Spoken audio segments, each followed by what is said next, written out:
The crowd of women tried to burn the bank down, the whole darn thing, but you couldn't burn down the rock it was standing on. No, and not that fucking foundation it was built on either. Not that foundation of concrete slab and ingenious masonry. Those Molotov cocktails were about as useless as a fly trying to take down an airplane. The foundations of that bank would stand, and there wasn't a darn thing any angry rebel could do to change that in the end. Just then, a cab slammed on the brakes in the intersection, and a man hopped out of his car. The man was wearing a hood and waved a machine gun. "Time to die, motherfuckers." He turned the machine gun on the passenger in the back seat of his car, some woman in a business suit. Then he fired right a ton of bullets straight at her. She screamed, "My son, God, no!" Mickey ran for the nearest doorway and took cover. He heard the gun keep blasting at people in the crowds. It was pure pandemonium, people screaming and dropping dead. It was terrible. Then he heard the sounds of cars crashing and slamming into one another, broken glass flying everywhere, dented doors and shattered windshields. It was like being in a demolition. And that nasty worm of the red air was everywhere, spreading up against the walls and windows and city curbs, leaving a film on his skin, burning his eyes. The smell of the red fog made him want to vomit as he bent over and tried to choke his guts back. He saw the cracks in the cement, a few of the granular sand specks sparkling in the red air. The entire places were reeked of sulfur, rotten eggs, the kind that rotted out your guts. It reeked of burning hair on fire, burning eyeballs at the wretched, violent sights. Mickey's eardrums heard the pounding sounds of civil war as the bullets shot down dozens of helpless people, and the screams hit the air, and the screams faded, and they kept fading until little by little the crowd got smaller and smaller, and the air grew worse with the smell of death, more burning hair, and now the sudden smell of burning teeth. Burning bones from the last explosion. It was the smell of hell. Mickey tried to cough it right out of his lungs, out of every fiber of his veins and blood. It made him dizzy as his heart pounded. Something terrible was in the red air indeed, and it was evil, pure fucking evil, and Mickey knew it. And it was as if whatever demonic energy the air possessed, it was trying to get into his psyche too, trying to work its way into his way of thinking. He had urges of hatred for his fellow man, sudden urges of envy, rage and anger that they had more money than him and that he deserved theirs. They were going to steal his, and he knew it. He had sudden urges to kill. Yes, I should kill them all too, just like that fucking guy with the gun. I need to join in on the revolution and fight. Suddenly he saw another woman shot down, and he thought crazy thoughts. Evil thoughts. She had to die. They all have to. The cabbie was right to do it. The time has come. I want that fucking gun, damn it. I want to finish the job. Just then, he eyed an old man struggling with a can in the doorway across from him.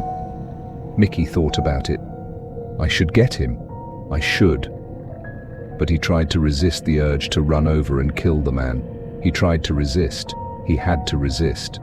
But that good part of himself kept getting smaller by the second. With every breath of the red fog that he inhaled, he felt more like doing it. Yes, running over and toppling the man and ending it all. He resisted. Must resist, he thought. Have to resist. No, this is not me, he told himself. Go away. Be gone, I say. Be gone.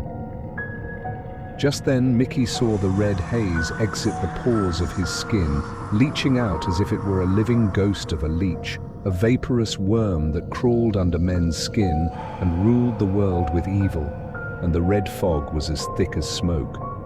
But just then the fog shot back at Mickey.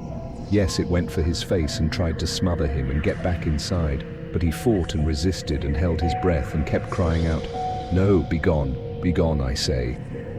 And the red fog burned his eyes and made him scratch his skin. It reeked of men dying. More tones of burning bone and more flares of burning hair. Terrible. Wretched. The red fog is doing this blasted thing. And it is just like the scroll said, just like that wretched passage said, all to give rise to our revolution and resolution, all for utter control, and so he fought back to sustain his independence. His freedom from the mind control, from the evil spirit of that wretched, violent, envious and hateful thing. No, this isn't me, he thought. And it will never become me. No, this isn't who I am. I don't want to strike that old man down, and I didn't want to see any of them die out there. No, that's not me. And so he kept fighting. He tried to regain control. But why? Oh, why am I thinking this? Am I evil too? Am I? Finally, the thing retreated, and Mickey's mind raced. Just then, he opened his eyes and stood up in the doorway. He was barely able to move his legs. He was weak in the knees.